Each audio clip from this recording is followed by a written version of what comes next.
No, la ruta estuvo ideal. ¿Qué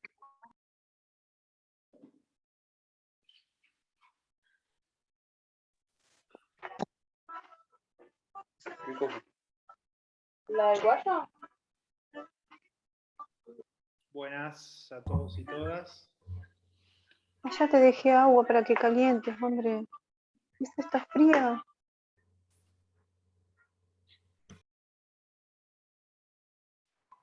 ¿Está fresco? A ver, acá una carapela que no tengo.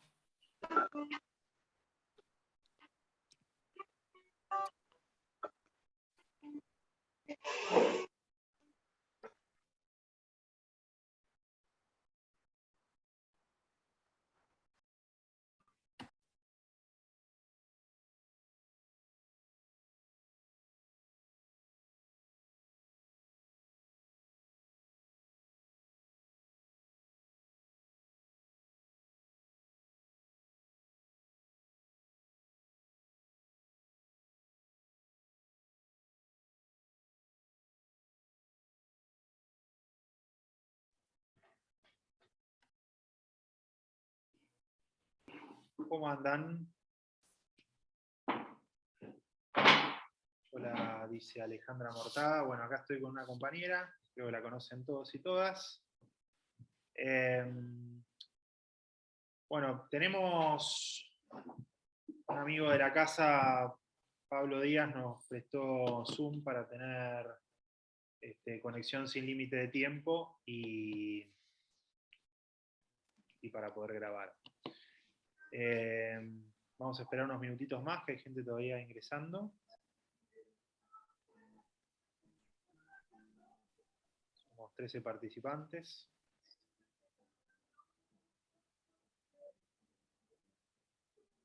Hola, Rafael.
Bueno, bienvenidos a todos y todas. La idea era arrancar este conversatorio es un ciclo de conversatorios en el cual vamos a abordar 3 aristas en principio, que tienen que ver con la participación sindical, con el objeto de empoderar a nuestro querido Citrajur.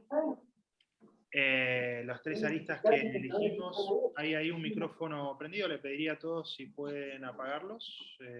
Estela, no te voy a decir. Bien. las tres aristas que vamos a trabajar, bueno, empiezan en el encuentro de hoy con Rafa Rubio de Neuquén y la compañera a mi derecha, Sandra Guerrero. El tema es participación sindical, cómo construir comunidad, cómo construir sentido de pertenencia desde las herramientas del sindicato, ¿no?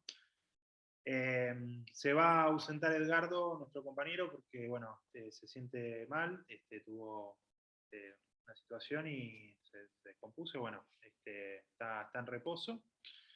Vamos a seguir ahora con el compañero Rafael Rubio, que es compañero de Neuquén, del sindicato de Neuquén, y también ha sido parte de Federación. Él ya se va a presentar.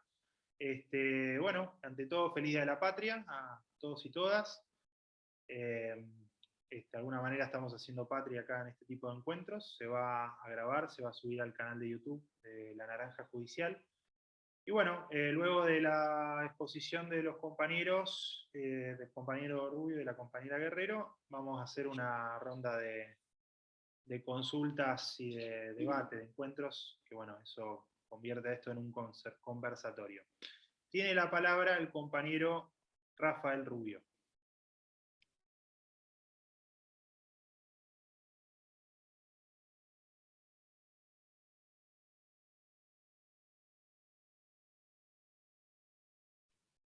Rafa, no sé si estás por ahí. Vamos a escribirle por...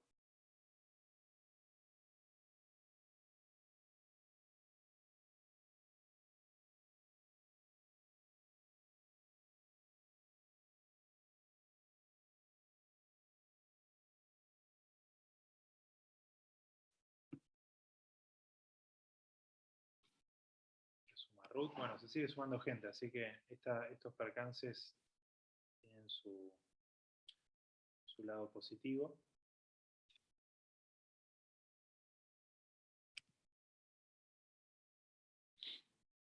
Bueno, el compañero quizás no está cerca de la computadora, con lo cual podríamos arrancar vos, Sandra. Bueno.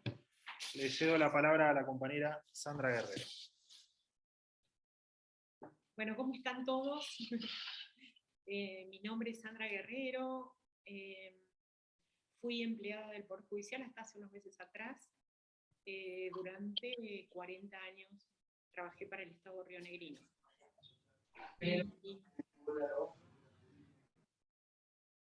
Por favor, les pido si pueden apagar los micrófonos.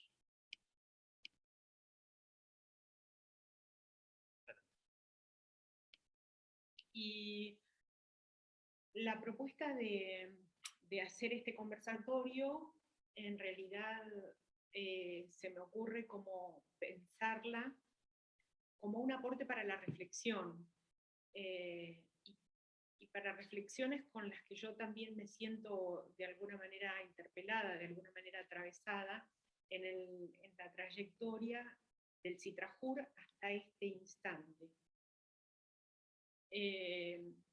Pensé largamente desde dónde podía sugerir pensar esta trayectoria de grupo, y me parece que tomando algunos elementos que me permite la antropología.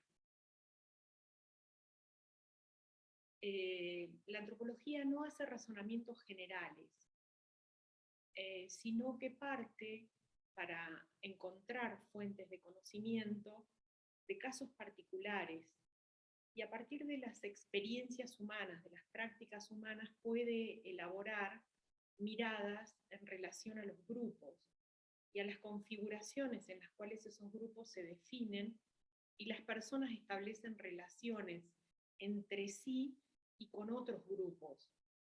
Entonces me pareció interesante proponerles repensar algunos lugares desde donde nos miramos, desde donde nos juzgamos y desde donde nos posicionamos nosotros en relación a nuestra condición de trabajadores del Estado y en relación a nuestra condición de integrantes del CITRAJUR. ¿Cómo es el momento en que alguien se dice a sí mismo que es un trabajador cómo es el momento en que alguien estructura ideas en relación a qué significa ese trabajo, qué representa el Estado, qué representación simbólica tenemos del Estado, y en relación a esa representación simbólica del Estado, cuál es la representación simbólica de la justicia para nosotros, aquí y ahora. En términos generales solemos pensar que estas ideas como justicia, como Estado, existieron siempre de la misma manera y tienen la misma carga simbólica, porque como justicia se construye como un valor, podríamos creer que viene en el tiempo representando las mismas ideas. Y la verdad que no es así. En el caso específico de los trabajadores judiciales de la provincia de Río Negro, nosotros como grupo nos configuramos dentro de la configuración del Estado. O sea que para poder saber quiénes somos, necesariamente tenemos que mirar cómo se construyó, cómo se constituyó la idea de Estado en el sur del país y cómo se constituyó la idea de Estado de un Estado-provincia.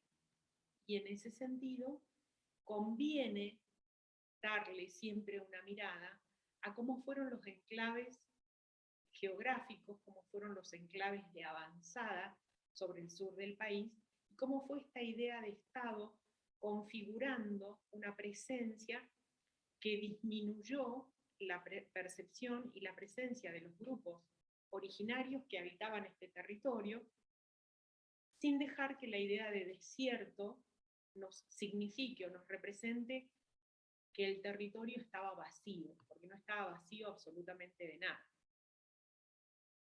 Estado se configura en el sur argentino de una manera muy distinta a cómo se configura en las provincias del norte. Si ustedes van a pasar un 9 de julio a Tucumán, por ejemplo, la fiesta, la idea de fiesta, los significados de fiesta, están completamente asociados a la idea de Estado. En el sur argentino, el Estado no está asociado a la idea de Estado. El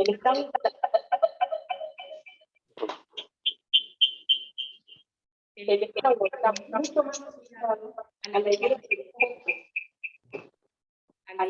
de apropiación de un territorio sobre el que elaboró una estrategia de apropiación. La provincia de Río Negro se configura en el año 1958 como provincia. Antes era, dentro del Estado Nacional que se configura en 1860, parte del territorio nacional. Las políticas de establecimiento y las políticas del Estado se configuraban a partir de enclaves territoriales en los que también se produjeron apropiaciones de tierras, apropiaciones de lugares, como es el caso de los enclaves de Viedma y el fuerte de Patagones, el enclave de Roca o Fisque-Menuco y el enclave del sur de Bariloche, como un territorio de enlace entre lo que hoy es Chile y Argentina. Y luego la configuración del espacio social de la línea sur a partir del despliegue aproximadamente en 1920 de una política específica que fueron las líneas de tren. Esta es la fisonomía esquemáticamente sobre la que se posiciona una idea de servicio de justicia. La idea de servicio de justicia es una política específica del Estado, no es el valor justicia. Es una forma en la que el Estado articula, representa, organiza un modo en el que se va a establecer una relación entre la población y el Estado. Pero el Estado tampoco ha sido un Estado que permaneció igual, sino que ha sido un Estado configurado a partir de distintos autores. Podrían pensarlo como una emergencia de la Revolución Francesa, se puede pensar como un accidente, el Estado burocrático como un accidente del Estado absolutista, como lo piensa Bourdieu. Se puede pensar de muchas maneras. Una manera que todavía sigue presente y en discusión es pensar al Estado como el estado de bienestar, en sus distintas configuraciones. Hay un teórico, si lo quieren mirar, que se llama Spin Gosta Andersen, que desarrolla un montón esta idea del estado de bienestar como una configuración de alianzas entre grupos. Y a partir de esa configuración de alianzas entre grupos, dentro del modo de producción capitalista, se produce una estratificación. El Estado es una herramienta para la estratificación de clases y para la reproducción social con este funcionamiento del modelo capitalista. Nosotros, en la provincia de Río Negro, la organización del Poder Judicial ha atravesado estos contenidos simbólicos, se han ido depositando estos contenidos simbólicos en la idea del Estado, y a partir de estas ideas de Estado se han proyectado sobre el grupo de trabajadores también como formas de modelización del grupo que son correspondientes con estas ideas de Estado. De manera tal que el grupo de trabajadores que le dio vida a la primera organización del Poder Judicial no tiene nada que ver con el grupo que le está dando vida a la cotidianidad hoy en el Poder Judicial. ¿Por qué es importante advertir estas diferencias? Para que no estemos pensándonos como buscadores de un pasado que no puede volver, o como modelizadores de sujetos ideales, de dirigentes ideales, de trabajadores ideales, cuyo horizonte no está elaborado por los trabajadores, sino que está elaborado por quienes diseñan las políticas públicas. Hoy el trabajador judicial, en el organigrama del Poder Judicial rionegrino, es llamado cliente interno. Esta idea de cliente interno responde a una idea de estado de bienestar de contenido liberal. Cuando decimos liberal, no es conservador. Conservador es otro modelo de Estado. El contenido liberal es un contenido ideológico que reduce la posibilidad de la articulación o de la intervención del Estado en las relaciones humanas, y deja liberadas esa interrelación entre Estado y población a las tensiones que provoca el mercado. De esa idea surge la idea de cliente, si no es imposible nominar como cliente a un trabajador que está haciendo de adentro que esa política exista, que la política del Poder Judicial exista. Pero la carencia de estas miradas, a mi juicio, el no poner en claro que estas modelizaciones van cambiando la configuración del escenario de los trabajadores, nos complica ver que estos distintos modelos de Estado que se fueron constituyendo en una línea histórica en la trayectoria de lo que llamamos la argentinidad o la Argentina, fueron configurando escenarios para los trabajadores completamente distintos. Está recontraprobado que en el peronismo, lo que llamamos el peronismo históricamente clásico, en el periodo del 45 al 55, se produjo el Estado produjo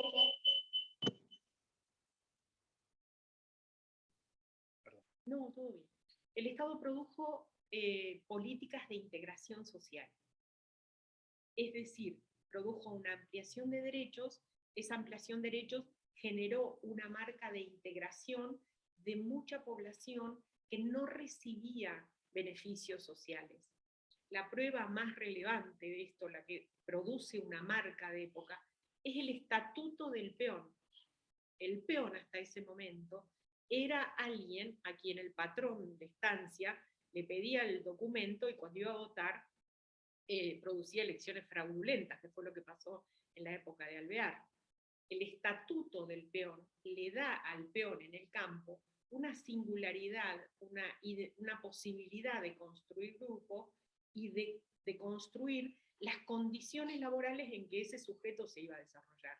Y es un protagonista más del protagonista, de los que fueron protagonistas de la época, que fueron las clases populares. Y allí, en ese fenómeno político, social y cultural, crecieron los sectores medios, de donde seguramente viene la gran mayoría de los trabajadores judiciales. Esos sectores medios fueron beneficiados por las políticas de sindicalización. Los sindicatos eran tomados en aquel momento como articuladores de un diálogo con el Estado y como constructores de un nosotros que permitía mantener y hacer crecer esa homogeneidad. Por ejemplo, un ejemplo muy lindo es recordar que en esos momentos se empezó a pagar la bonificación por título y se estimulaba que terminaran sus estudios padres e hijos laburantes. Entonces, el pago por el estudio, el pago de estudio y el pago de título, significaba que esas personas pudieran ser incorporadas al sistema educativo, que es una de las grandes políticas del Estado. Hoy, hago un salto en la provincia de Río Negro, el pago de título es una apropiación que han hecho los sectores de funcionarios que han generado normas para que se les pague el título desde el día que se recibieron de abogados. Fíjense cómo se produce en una trayectoria de grupo una pérdida de derechos en favor de los sectores más favorecidos. Estas son las tensiones que se expresan siempre y que construyen las políticas de Estado. Por eso les hablaba de este teórico que con tanta claridad define al Estado como una alianza de intereses. A veces esa alianza de intereses conspira con la posibilidad de que los trabajadores mantengan sus derechos o aún los acrecienten. Y en ese marco,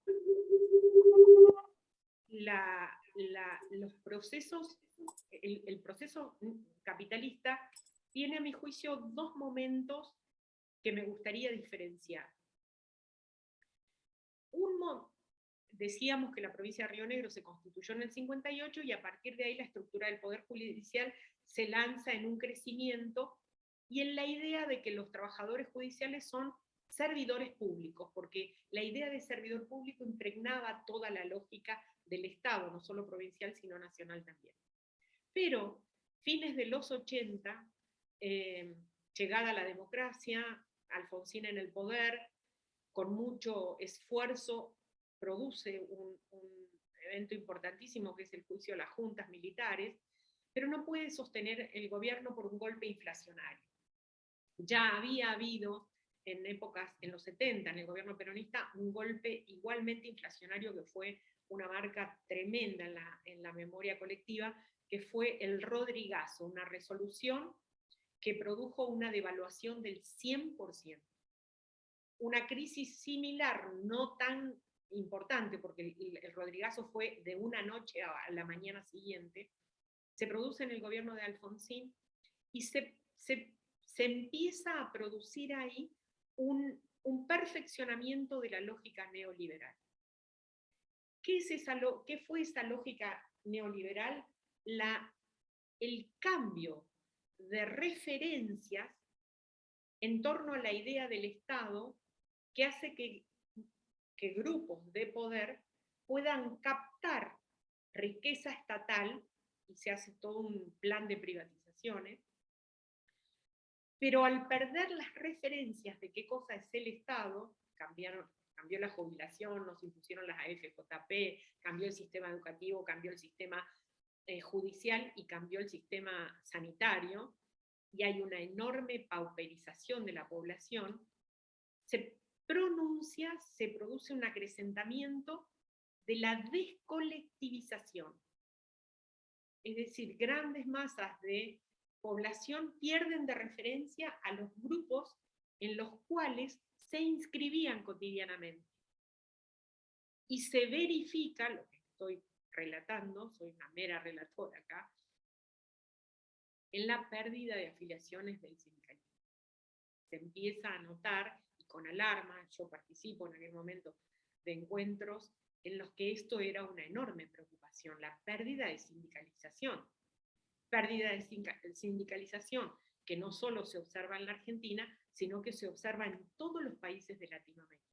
La gente pierde su trabajo y por tanto pierde su afiliación. Grandes masas de desocupación.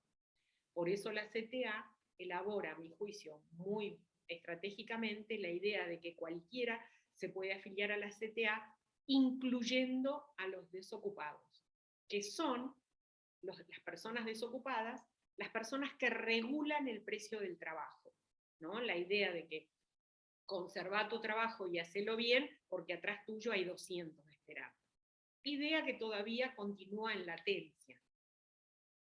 Esas políticas de descolectivización se verifican a poco de andar una década y media también en los partidos políticos.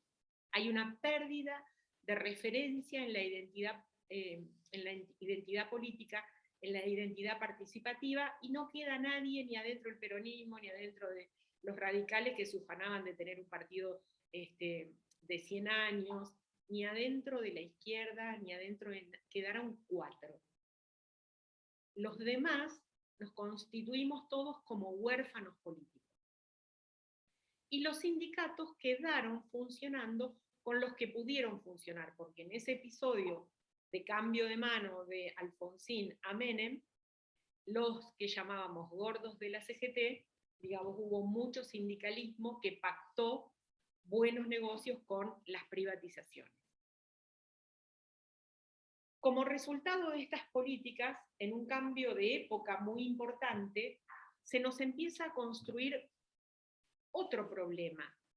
Ya no solamente teníamos un problema en torno a si teníamos trabajo o no teníamos trabajo, cuáles eran las condiciones de trabajo, qué sindicato me estaba representando y de qué manera, sino que empieza a configurarse un mundo que no existía antes. Paralelo al mundo material, se empieza a construir un mundo digital. Ya esto tenía sus antecedentes, sus intentos, sus descubrimientos en décadas anteriores, pero se empieza a configurar el mundo digital. Y el mundo digital rompe una mirada tradicional en las ciencias sociales, que es la mirada marxista. ¿Por qué? Porque Marx, que nos ayudó un montón a pensar, decía que el trabajo crea valor. El trabajo crea riqueza. Porque cuando grandes masas en Europa, el posicionamiento de Marx es un posicionamiento que está eurocentrado, está relatando la historia de Europa, cuando en Europa los trabajadores dejan de poder subsistir con el trueque, empiezan a ponerle precio a sus habilidades. Y empieza a construirse la idea del valor de la moneda, masivamente, no solo para las élites. ¿Y qué dice Marx que es el trabajo? Es el valor que resulta del tiempo necesario, socialmente valorado, socialmente necesario para producir algo. Entonces, el tiempo socialmente valorado para producir algo es lo que nosotros hacemos en nuestra cotidianidad y por eso vamos y nos pagan. Pero aparece otro problema, que miles de millones de personas que acceden a Internet en el mundo realizan trabajos gratuitamente, cargando en la infoesfera gran cantidad de datos que grandes corporaciones transforman en mercancía y le ponen un valor. O sea que el trabajo, que era una mercancía que el trabajador ponía en juego a partir del tiempo socialmente necesario para producir ese trabajo y ponerle un valor y hacerlo circular como mercancía. Marx decía que los trabajadores lo único que teníamos para lidiar con el mercado era nuestra fuerza de trabajo.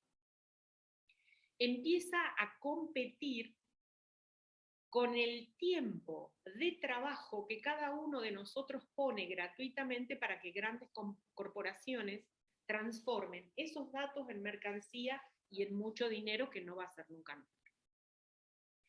Entonces el mundo del trabajo empieza a tener una remodelación donde, en el único lugar donde se producen las transformaciones, en las prácticas humanas.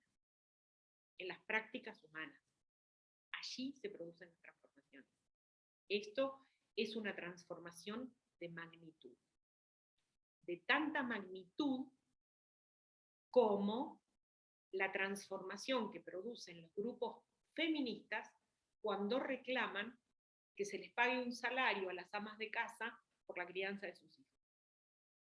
¿Por qué? Porque las mujeres también, además de, en muchos casos, tener la suerte de tener un trabajo y salir a trabajar, o vernos obligadas a hacer eso, cargábamos con la responsabilidad de la reproducción social, de los trabajos de la crianza y los trabajos del cuidado, generando un volumen de horas de trabajo que nadie reconocía. O sea que cuando nosotros pensamos en trabajadores, tenemos que repensar de quiénes estamos hablando. Tenemos que pensar si cuando hablamos de trabajadores estamos hablando de empleo o de personas que realizan un trabajo. Porque personas que realizan un trabajo hay cualquier cantidad, que les paguen hay muy pocas. Pero esta es una configuración que tenemos que repensar. Y la utilización que de esto haga el fenómeno capitalista, que es el modo de reproducción actual, es algo que tenemos que considerar a la hora de reclamar un mejor pago. Porque, ¿qué significa un mejor pago? Que las personas, que si nosotros conseguimos un buen pago, las personas que no están siendo pagas son traccionadas hacia la valoración de su trabajo. Esta es la profundidad de por qué es importante reclamar siempre un mejor pago. Ahora, en este marco, que es complejísimo, pensar al sindicalismo como lo pensábamos en 1945 está fuera de época. Pero pensarnos a nosotros como esos trabajadores también está fuera de época. Nosotros tenemos que poder producir una mirada hacia nosotros como trabajadores judiciales, para ver qué es lo que estamos haciendo. Y en función de eso, poder repensar la colectivización, poder pensar el grupo. Porque la variabilidad que somos, la diversidad que somos, no obsta de ninguna manera a la construcción de grupo. ¿Qué requiere el grupo? El grupo requiere alguna forma de adscripción, alguna forma en que yo manifieste que tengo interés de permanecer y de pertenecer a ese grupo. Pero ¿qué requiere del grupo? Y requiere del grupo alguna forma que contenga la variabilidad que somos. Entonces nosotros no podemos pensar al sindicato y en la vida sindical como la pensábamos hace 3 décadas atrás, de ninguna manera. Nosotros no podemos pensar al sindicato solamente en relación a los conflictos. Nosotros tenemos que poder pensar al sindicato en relación a lo que históricamente construyeron los gremios, que fue la cultura del trabajo. La cultura del trabajo refiere un universo de prácticas, un universo de sujetos que referencian sus pertenencias a esas prácticas. Reflexionar en esas prácticas nos lleva derechito a reflexionar ideológicamente sobre la construcción del Estado. ¿Qué me pasa a mí cuando me mandan a hablar con atención al cliente? ¿Qué me pasa a mí cuando la persona que me tiene que dar una respuesta desde recursos humanos o de donde sea, me está dando una respuesta burocrática, ignorando completamente ciertos principios de derecho, ciertas consideraciones humanas a las que yo tengo derecho aunque no estén escritas en el código, pero que tienen que tratarme de alguna manera con respeto, con el mismo respeto que yo estoy devolviendo? Pero no son configuraciones simples. Estas configuraciones, estos modos de pensarnos con esta actualidad, es muy importante. Cuando en la pandemia se discutió teletrabajo o trabajo presencial, no estábamos visibilizando qué quantum de tiempo estábamos hablando. Yo trabajé en pandemia y tenía 8 horas de llamados por teléfono y un volumen inusitado de tiempo cargando datos. Por eso sé lo que les estoy diciendo. Debo haber trabajado como ustedes el triple de lo que me estaban pagando. Entonces el tiempo de trabajo y qué cosa es nuestro trabajo requiere una reflexión. Nosotros tenemos un sindicato del siglo pasado con dirigentes del 1945 que se vanaglorian de tener esa lógica pensando que es una lógica actual y construyendo autoridad no sobre la reflexión y el diálogo con los compañeros, sino construyendo autoridad como se construyen los regímenes, porque lo digo yo. Esto es ofensivo para el tipo de sujetos que habitan hoy los lugares de trabajo en tribunales. Tenemos compañeros tremendamente formados, tenemos compañeras que tienen muy clara su posición de género y sufren todos los días el profundo machismo que hay adentro del Poder Judicial de Río Negro, del que se hace exhibición ya en los diarios con mucha claridad, no es algo que yo esté presuponiendo, sino que se puede mostrar claramente. Y básicamente tenemos gente con una gran entrega en las tareas. Entonces, esto para nosotros es nuestro capital de lucha. Sin pensar en lucha, en los términos en que hoy no podemos desatar, porque no tenemos un diálogo con los dirigentes que nos permita construir eso. Pero lo que sí podemos construir son nuestros horizontes. ¿Cuáles son nuestros horizontes a 5 años, a 10 años? ¿Cuáles son nuestros horizontes en la jubilación? ¿Me pasaría? Perdón.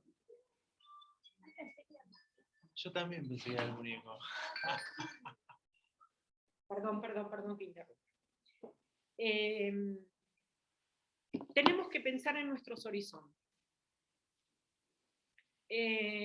Recuerdo muy bien la década de finales de los 80 y el principio de los 90, y recuerdo muy bien haber pensado que muchos de mis compañeros no iban a poder tener nunca una vivienda. Y efectivamente hoy estoy jubilada y con tristeza debo decir que eso es lo que veo. Recuerdo perfectamente haber trabajado en el bar de mi papá, siendo muy chiquitita. Pasaban los obreros de la construcción a tomarse un vino, y eran trabajadores. Cuando yo tenía 20 años los encontré sacando basura de los tachos de basura. Y eso lo recuerdo con mucho dolor. Porque no había nada que pudiéramos hacer por esas personas en ese momento. No dejen que el tiempo se los lleve puestos. Es demasiado importante el trabajo que hacemos para nosotros y para la gente. Es demasiado importante ser escuchado. A veces la gente solo necesita ser escuchada. Cuando la gente tiene una relación con el Estado, no tiene una relación con un tótem, con un constructo gigante. tiene una relación con un empleado del Estado. Las relaciones son personales, con la burocracia del Estado. Ustedes son lo más importante que tiene la gente cuando tiene un problema. No hay nada más importante que un empleado judicial para una persona que está presa, que no puede pedirle a otro que le saque un turno en el odontólogo. Y nosotros no somos los jueces. Nosotros no estamos para valorar las conductas humanas. Nosotros estamos para hacer que el código de procedimiento se cumpla, porque es la única garantía de que los derechos se pueden respetar. No pierdan tiempo en contar cuántos somos. No pierdan tiempo en eso. No importa si somos 10, 15, 4, 3. No tiene ninguna importancia. Porque no sabemos cómo se va a reconfigurar el mundo después de estos tiempos. No lo sabemos. No pierdan tiempo en edades, no pierdan tiempo en lenguajes. Busquen horizontes comunes. ¿Cómo se buscan los horizontes comunes? Con lo que el hombre ha construido desde que está con los pies arriba del planeta en cualquier cultura. Con tejido social. ¿Cómo se teje el tejido social? Con confianza. Construyan lazos humanos de amistad. Los sindicatos no existieron siempre. Los estados tampoco existieron siempre. Las iglesias tampoco existieron siempre. No hay ninguna institución que haya existido siempre. Pero el lazo de confianza permite cruzar la montaña. Busquen lazos de confianza, busquen formas amorosas de relación. Solo estoy parafraseando a Eduardo Fernández Noboa. Él me lo dijo. Así que yo se los entrego a ustedes y no puedo no emocionarme. Así que llego hasta acá, por hoy.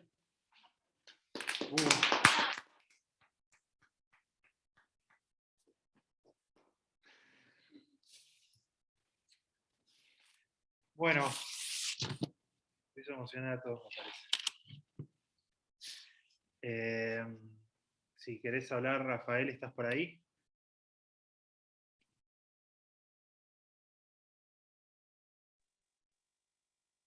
Te estamos escuchando. ¿Se escucha? Perfectamente. Bueno. Tiene la palabra el compañero Rafael Rubio. Bueno, lamentablemente por los problemas técnicos me perdí las 3/4 partes de la intervención de la compañera. No sé si hubo otra intervención, pero bueno, estas son las circunstancias, ¿no? Bueno, creo que muy pocos me conocen. A mí me contactó Edgardo Quesada, con el cual tengo un vínculo desde lo sindical desde hace muchos años. Yo soy Rafael Rubio,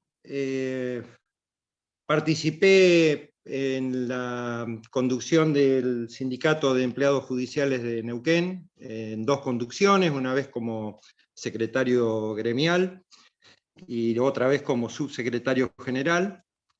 Estuve en la conducción de la Federación Judicial Argentina en 2 periodos como secretario de Relaciones Internacionales y participé de la construcción, militando activamente en la construcción de la primera CTA, que era CTA de Neuquén y Río Negro y Neuquén, donde estaban entre otros el compañero Mandrick de Río Negro, muy, muy recordado por todos nosotros. Y después, ya cuando se fue consolidando la CTA, participé en la conducción de la CTA de Neuquén, cuando ya cada provincia tenía su propia organización. Bueno, en realidad sé muy poco de este agrupamiento. Lo que me anticiparon los 2 compañeros con los que conversé es que van a ir a disputar la conducción del Citrajur, el sindicato de ustedes. Sé que hay un nivel de desmovilización y de poca participación de los trabajadores y trabajadoras, según lo que los compañeros me han dicho. Y no tengo más información que esa, por lo tanto no voy a entrar en cuestiones que hacen a la vida sindical específica, particular del Citrajur, ¿no?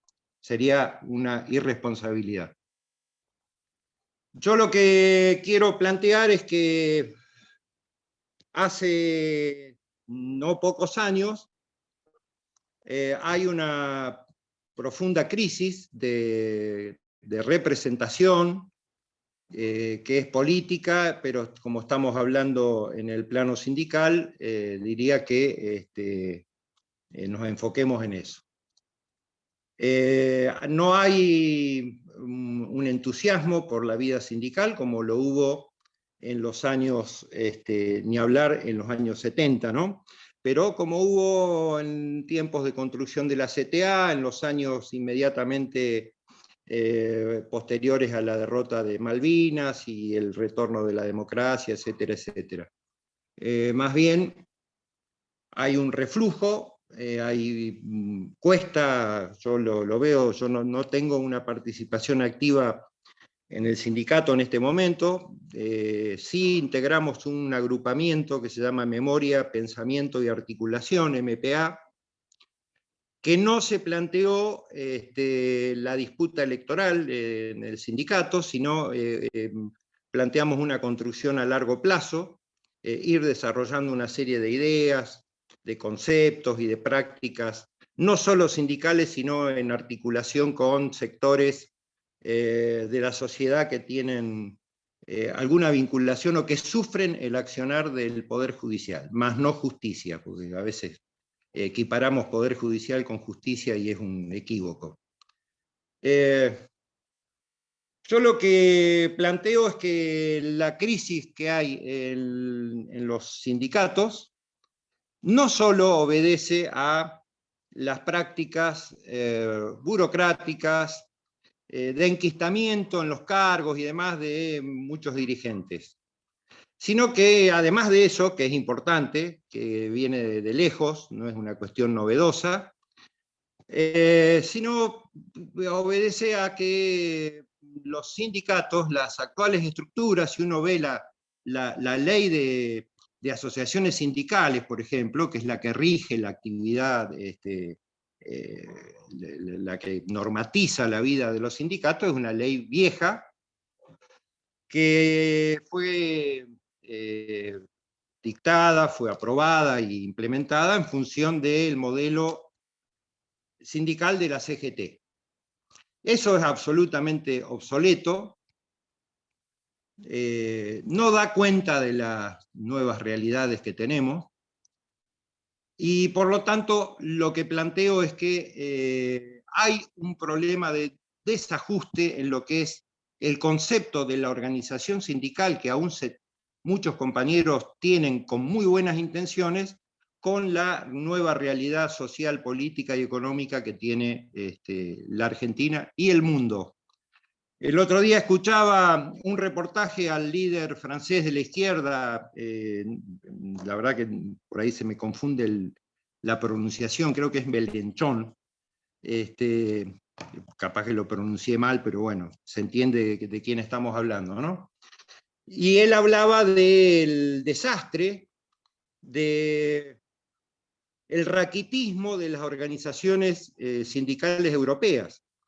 Hablaba en particular de Italia y de Francia, que tuvieron movimientos obreros potentísimos,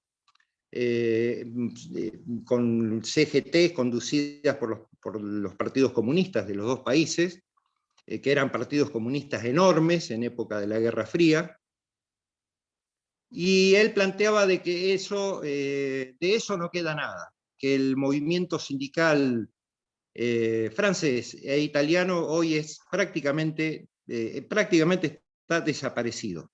No tiene potencia, no tiene capacidad de interpelar al poder económico, al Estado, etc.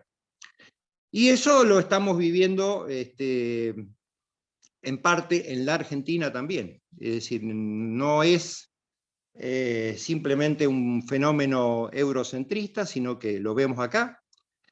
Cuando la maniobra esta del encarcelamiento ilegal de Lula, la CUT, que es la central de trabajadores a la que remitía siempre y fue impulsada por Lula cuando era dirigente metalúrgico, no movilizó más de 2.000 personas en defensa de su líder histórico.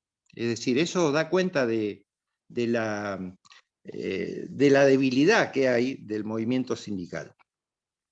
Que quizás en la Argentina tenga algunas reservas, en el sentido de reservas políticas, estoy hablando, superiores a las del resto. Es decir, por ejemplo, hay datos,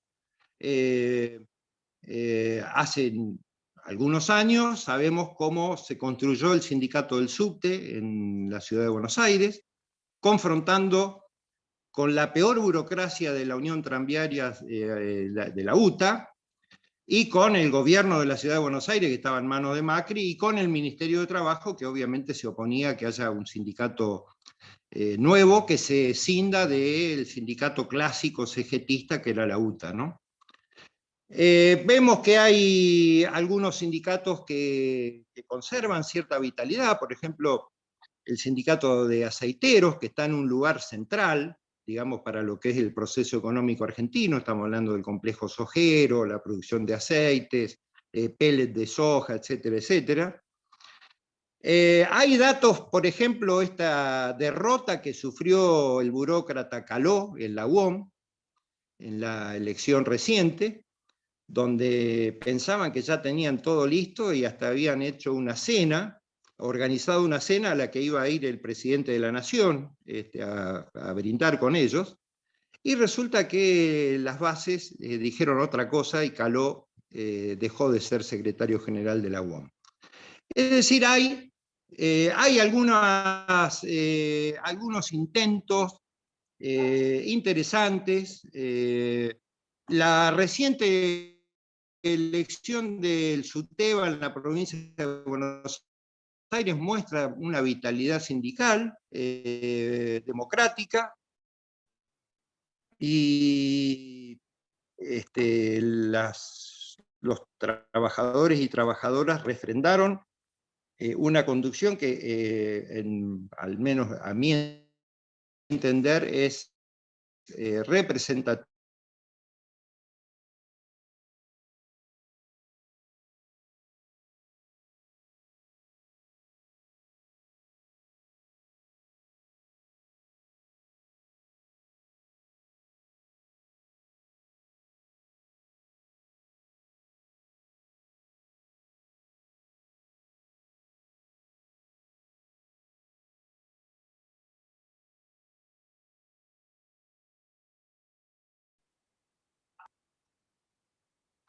Pensar que desde el sindicato tenemos todo claro, que vamos a resolver todos los problemas, es por lo menos equivocado, por lo menos. Digo, hay cuestiones que venimos discutiendo, que hemos discutido en el grupo que decía MPA, que es un grupo de acá de Neuquén, de judiciales, y de gente que está ligada al Poder Judicial. Y nos parece que es fundamental algunas cuestiones.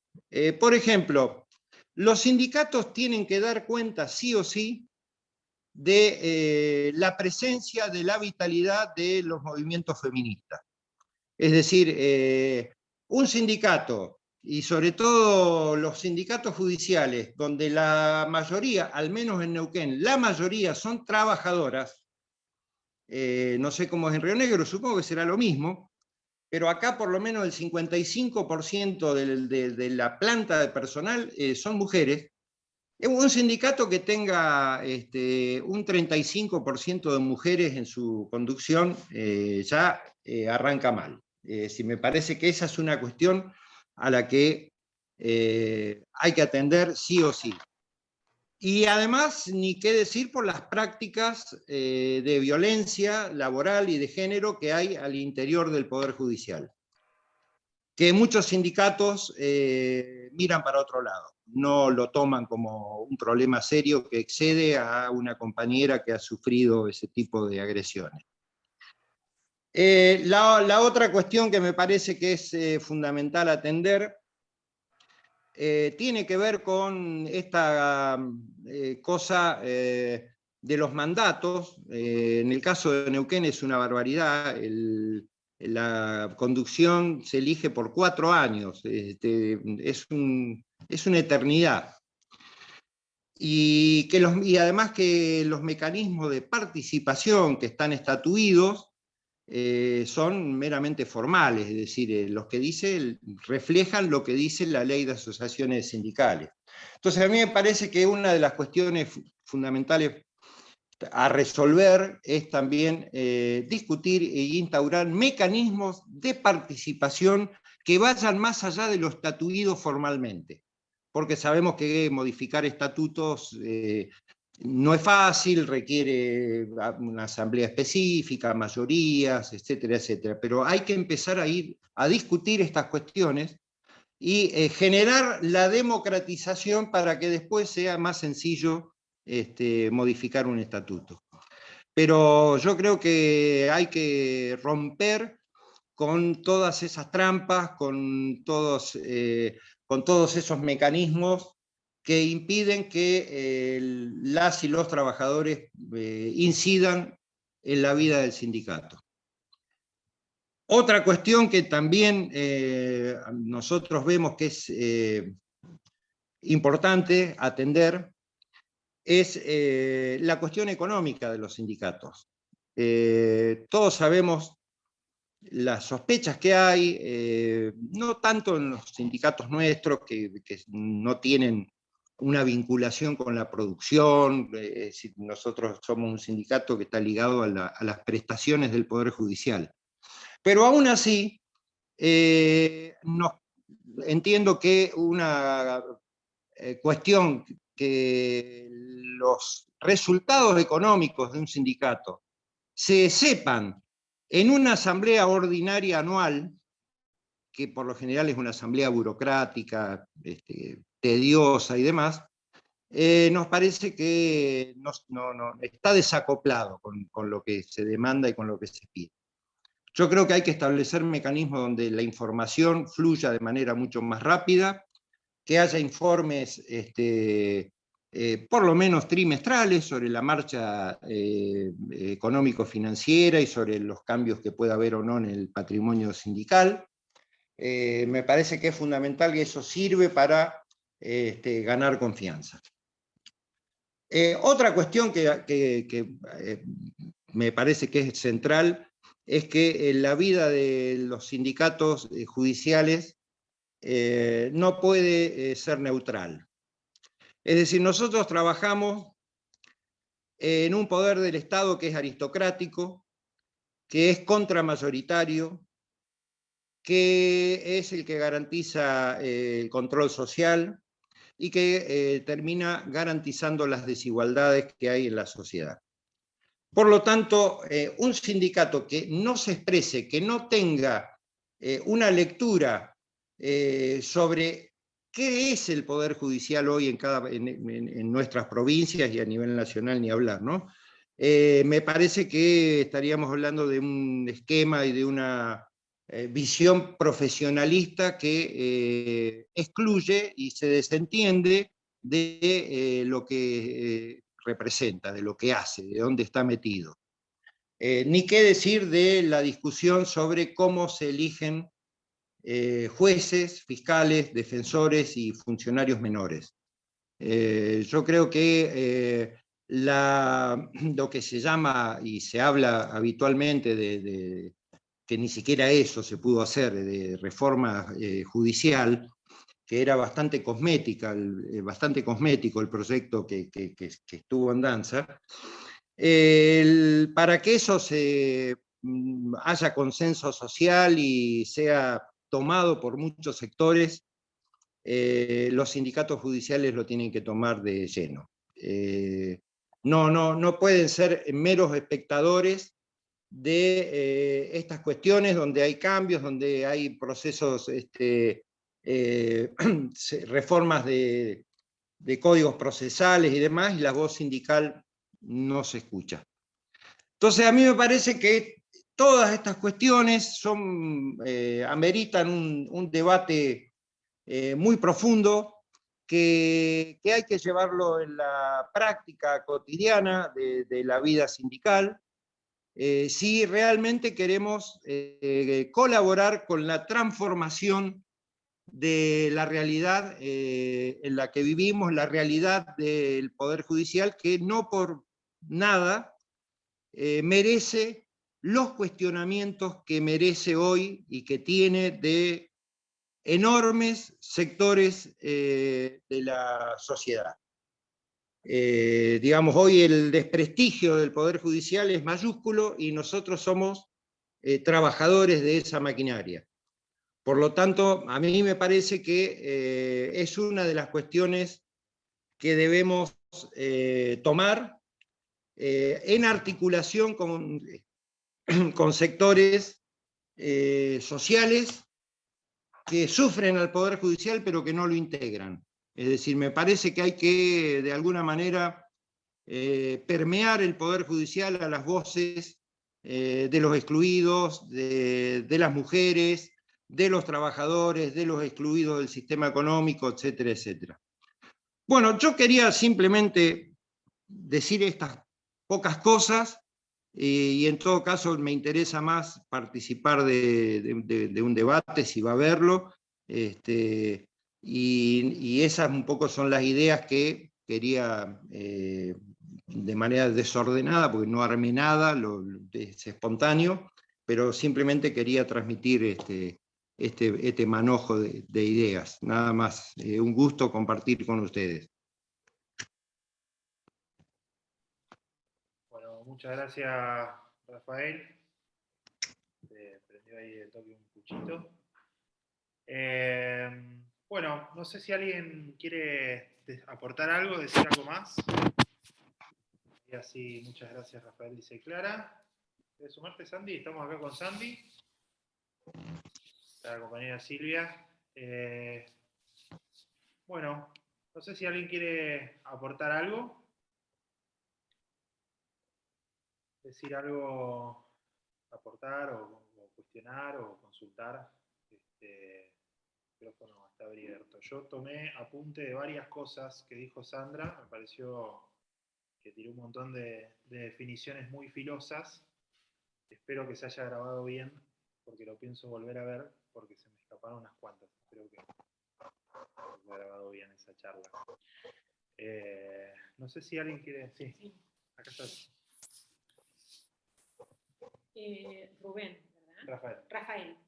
Rafael, me resultó sumamente enriquecedor toda tu exposición y muy reconfortante porque me siento identificada en los elementos particulares que vas poniendo en juego. Y me hiciste pensar qué importante es pensar en las desigualdades, porque en realidad si pensamos en el valor justicia, podemos pensar al valor justicia como un achicamiento de las asimetrías, como una manera de evitar esas profundidades en las que grandes grupos humanos quedan completamente fuera de cualquier posibilidad de obtener parte de los beneficios que construimos entre todos. Y nada, te quería decir que fue muy reconfortante y muy esperanzador lo que escuché. Te agradezco un montón. Bien, leo una pregunta de Betty para vos, Sandra. Dice, preguntarle a Sandra cómo se podría concientizar a los compañeros de nuestra actividad, de nuestra activa incidencia como integrantes del Estado. Pregunta para vos, de Betty. Ahí. Yo no creo que haya ninguna posibilidad de concientizar. No creo en ese camino, nunca lo pude transitar porque nunca le encontré la puerta y no me sentí nunca nada identificada con la posibilidad de concientizar. Yo lo que creo que se puede hacer y lo intenté hacer cada día de mi vida, es hacer un posicionamiento político a partir del lugar de trabajo. Y creo que cuando uno hace del lugar de trabajo y de la propia práctica laboral un posicionamiento político, estás mostrando mucho más que lo que mostrás con palabras y mucho más de lo que puede hacer un intento de convencer a otro de ideas. Creo que el convencimiento es el posicionamiento y eso, digamos, estoy parafraseando a Butler con los lemas del feminismo que dicen que todo lo personal es político. Cuando vos a la mañana te metés en la oficina, entrás al despacho, saludaste a alguien y a otro no lo saludaste, hay profundos motivos simbólicos que enlazan relaciones humanas que están dando cuenta de un posicionamiento político. Cuando un compañero decide resolver el pase de su oficina a otra oficina, en vez de hablar con el sindicato, hablar directamente con el jefe y negociar algo, ahí hay un posicionamiento político. Yo creo que lo que hay que hacer es mostrar muy claramente esos posicionamientos. Todo esto que hablaba Rafael está dando cuenta de su posicionamiento político como sindicalista, de las diferencias con los posicionamientos que estamos cuestionando. Entonces creo que hay que dar testimonio de eso. Algún día se va a escribir la historia del aguante, y en la historia del aguante van a estar personas como Rafael, y personas como vos, y como yo, y como los 14, 15, 19 que estamos acá, y otros 19 que están en otro sindicato, y así sucesivamente. Porque este es un tiempo muy duro. Bueno, hay que dar testimonio de las cosas en las que uno dice que cree, no decirlas para que otro se las crea. Muy bien. ¿Alguien más quiere hacer alguna pregunta o alusión? Yo una aporte. Me encanta tenerlas al lado porque es mucho más... Sandra y Sandra, acá ni tengo que pensar los nombres, eso es un éxito. Primero, hermosa la charla de ambos, de Sandra y bueno, de Rafael. Algo muy importante que dijo Rafael y que espero que esta lista lo tome es el tema de las rendiciones de cuenta, de la transparencia. Ese también es otro posicionamiento político, ser transparente en la gestión. Así que eso me parece fabuloso, que ojalá se implemente y se haga efectivamente, porque nada más lindo que mostrar las cuentas no solamente en lo numérico, sino de qué hace el sindicato, qué hace una comisión, ser transparente, y eso acerca a las personas, y bueno, eso es mi aporte, la transparencia en las gestiones. A mí me gustaría por ahí hacer tomé notas y me disparó un poco algo que dijo Rafael y para hilvanarlo con el relato de Sandra, cuando hablaba de que movilizaron solo 2.000 personas para defender a Lula de la CUT. Y digamos, eso habla un poco de la liquidez de las relaciones sociales, ¿no? Un cambio tan transformador y revolucionario como fue el PT y la presidencia de Lula en Brasil, uno podría decir que tendría que haber generado relaciones de lealtad o relaciones de correspondencia entre trabajadores, trabajadoras y el líder, como generó de alguna manera Perón mucho después del 17 de octubre, incluso 18 años después de su proscripción. Y en este mundo no pasó. ¿Y por qué pasó? Porque estamos en una sociedad de relaciones líquidas, y ahí vuelvo a lo que dice Sandra. Las transformaciones, quiero citarla textualmente, ¿no? Decía, las transformaciones se realizan en las prácticas humanas, y por otro lado, después casi como conclusión, ¿cómo buscar los horizontes comunes? Se pregunta, y habla del tejido social que se construye con la confianza, los lazos de amistad.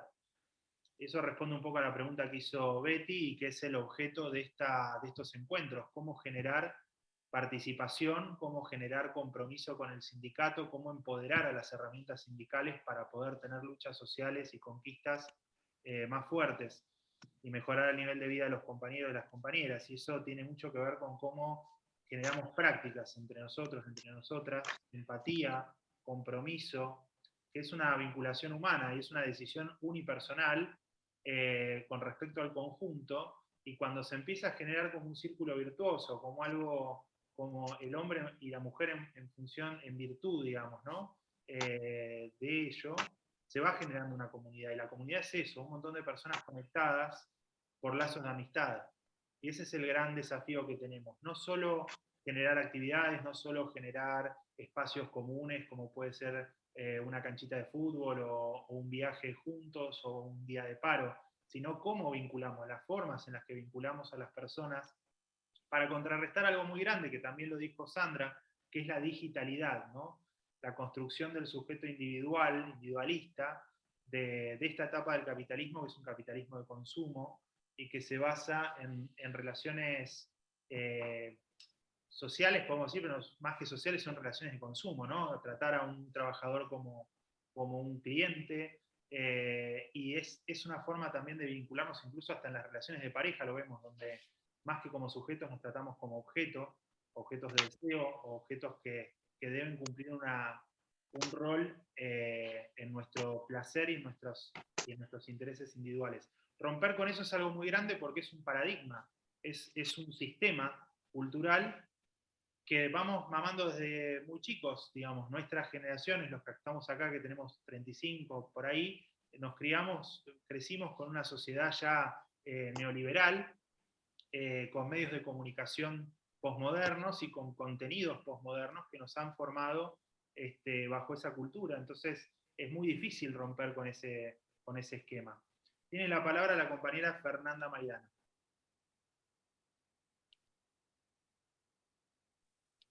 ¿Qué tal? Buenas tardes, antes que nada. Quería hacer una pregunta a Rafael, especialmente. Bueno, nosotros en el sindicalismo estamos rozándonos hace bastante tiempo. Tuve la oportunidad de haber ido a alguna asamblea en Neuquén.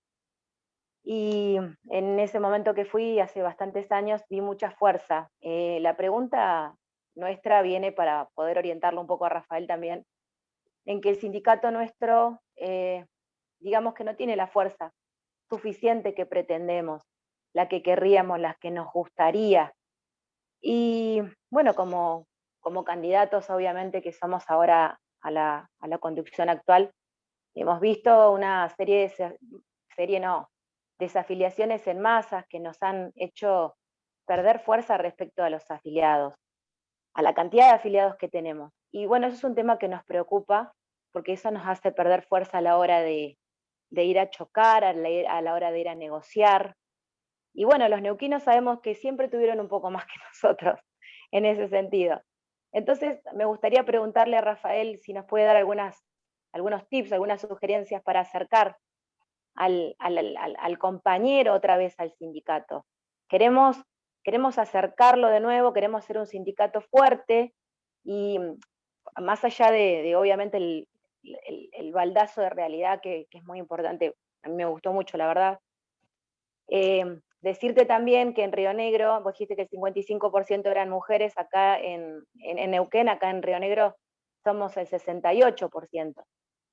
Por eso nuestra lista está conformada de esa manera, y bueno, esperamos poder tener suerte y que los compañeros vean eso que estamos haciendo y cómo estamos conformadas, ¿no? Y conformados. Entonces, bueno, mi pregunta para Rafael es, ¿qué podríamos hacer nosotros, si hay alguna fórmula o algunas cosas que nosotros podamos implementar para poder tener esa fuerza de afiliaciones? Queremos tener más afiliados. Le sumo a Rafael la pregunta de Betty en el chat, que dice cuáles considera que son las prioridades de cambios urgentes que deben hacer los sindicatos. Entonces ahí por ahí podés atomizar y hacer dos respuestas en uno. Rafa, te cedo la palabra.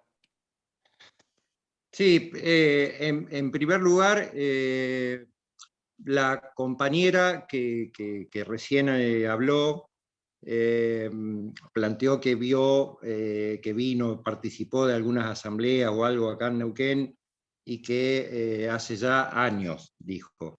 Bueno, ese es el dato, hace años. Hoy la situación del sindicato en Neuquén, yo no tengo parámetros para comparar, obviamente, con la situación de ustedes, pero dista muchísimo de ser vital.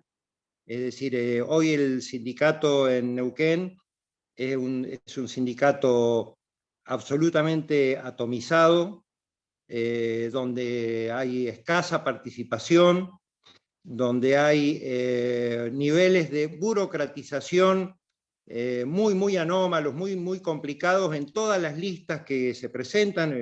Hubo elecciones hace poco y hubo 3 listas. Por lo tanto, no es el sindicato que supo ser, digamos, es otra la realidad que tiene.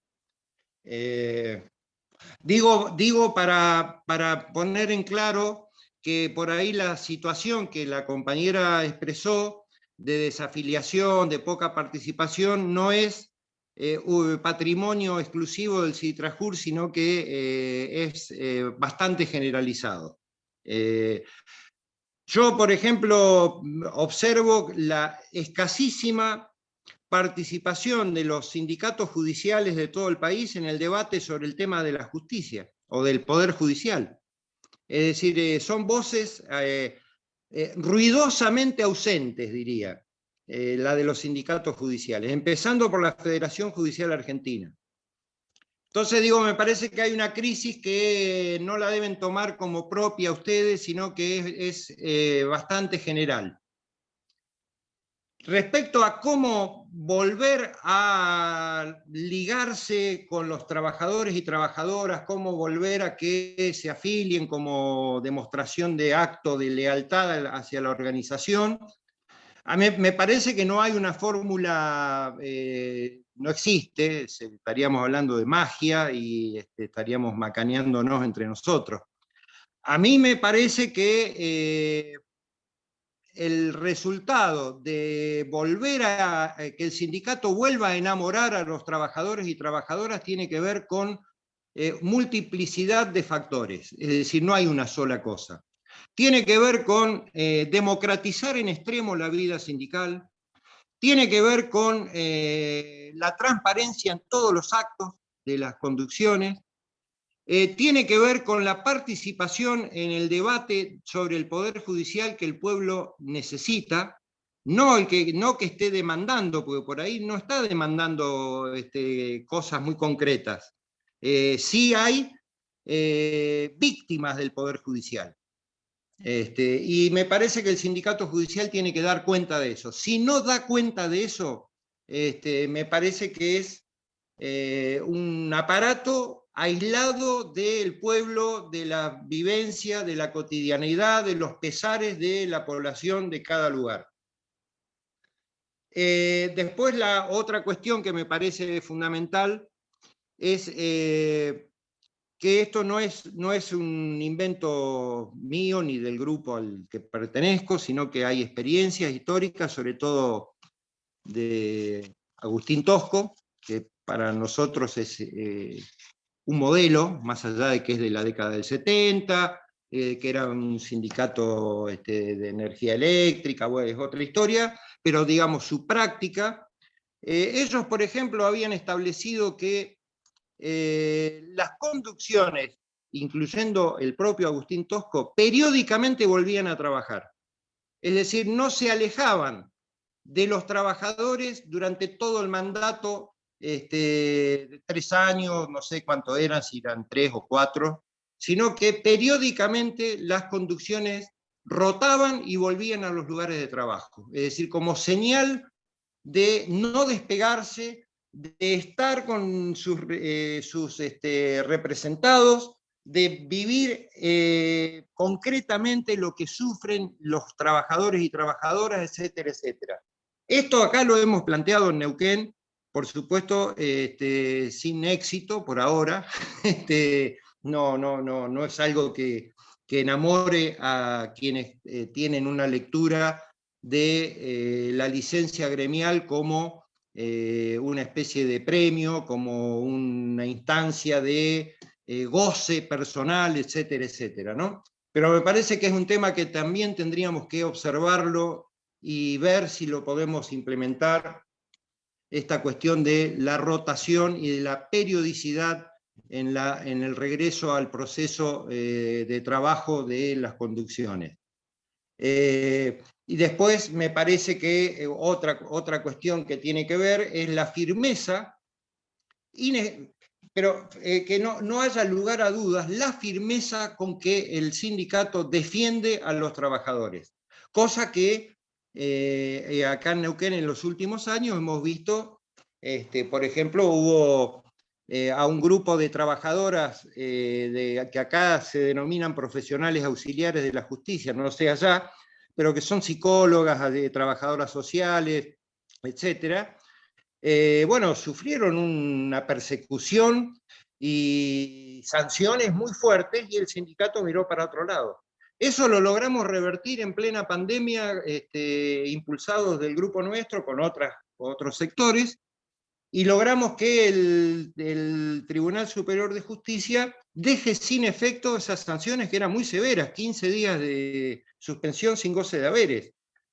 Para estas compañeras, simplemente porque no aceptaron ir a un curso que era berreta de coaching y no sé qué porquería más que habían inventado, y logramos que el propio tribunal tuviera que retroceder y dejar sin efecto la sanción. Es decir, eso, que los compañeros y las compañeras vean que hay firmeza, que no hay dobleces, y que hay, por supuesto se puede perder, nadie está garantizando nada, pero digamos, la actitud tiene que ser de absoluta firmeza frente al poder. Eso le genera confianza a los trabajadores y también ayuda a que se acerquen, se afilien, participen de las asambleas, etcétera, etcétera. Bueno, podríamos seguir hablando, pero digo, no hay una fórmula única, no hay, es decir, cómo logramos para que se afilien. Es decir, no hay un recurso único que nos garantice eso. Hay multiplicidad de factores y de actitudes que debe tener la conducción sindical. Eso es lo que puedo aportar. Muchas gracias, Rafael, fuiste muy claro. Muy bien. Acá Sandra tiene un comentario. Sí, siguiendo la lógica que esbozaba Rafael,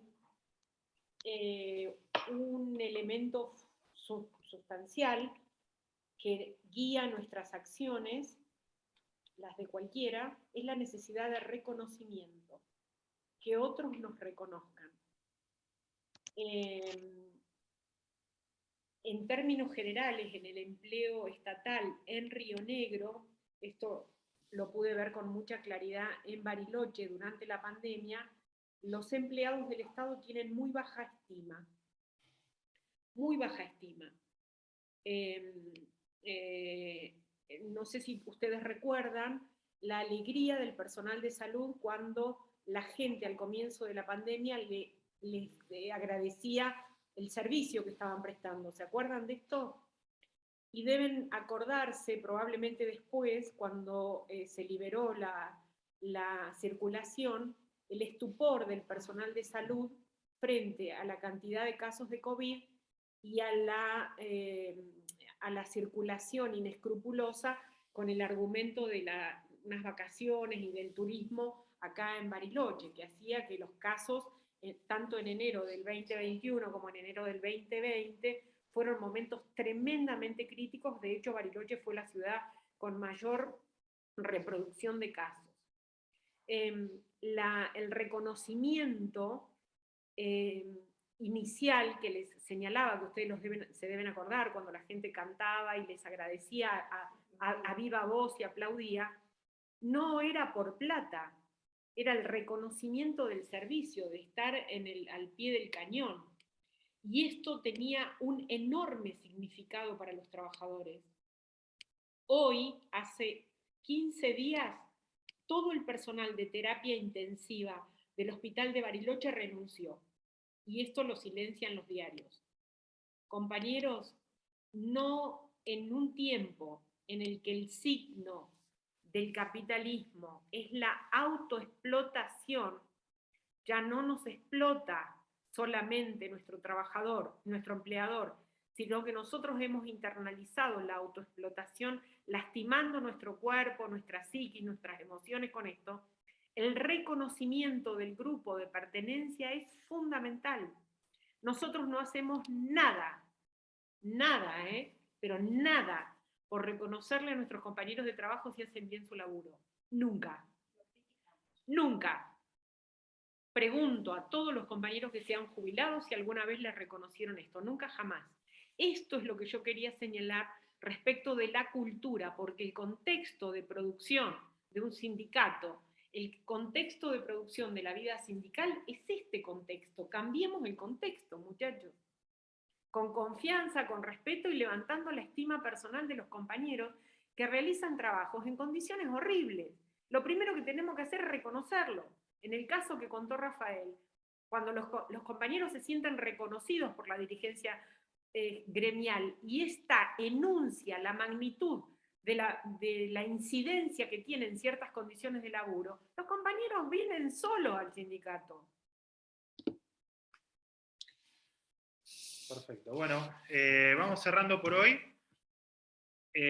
Vamos a tener un próximo encuentro el 1 de junio a las 16 horas. Ya les vamos a estar comunicando. Va a haber sorpresas.